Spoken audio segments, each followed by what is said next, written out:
Hey everyone, today I'm going to show you how to fill out Form SSA-561-U2, which is the request for reconsideration form. So this form is used when you disagree with a decision made by a Social Security and you want them to review it again. So instead of starting over, you're basically asking them to take a second look at your case. So let's go ahead and walk through it step by step. So at the top of the form, you'll start with the basic information, enter the name of the claimant, the social security number, and claim the number if it is different from the SSN. So make sure everything here is correct because this is how they identify your case. Next, you'll see the section that says issue being appealed. So this is where you briefly explain what decision you don't agree with and keep it simple and clear.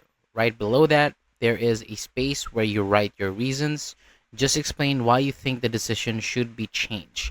And after that, move down to the contact information section. If the claimant is signing, you can include the signature, although it says optional, then fill in the mailing address, including city, state, and zip code. You also enter a phone number and the date. If there is a representative helping with the case, their name and contact details can also be added on the right side.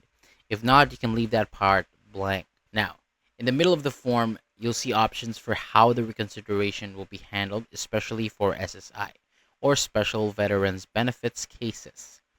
There are different types like a case review, informal conference, or formal conference. You just choose the one that applies to your situation.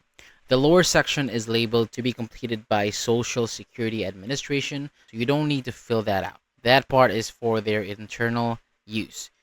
So the next pages mostly include lists of administrative actions and general information about appeals.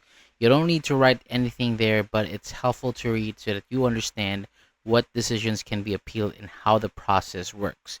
And before submitting, take a moment to review everything.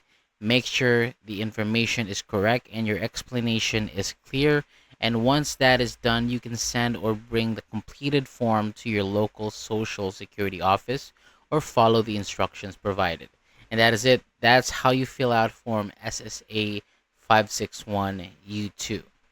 Thank you so much for watching. For more videos like this, hit the subscribe button below and I'll see you on the next video.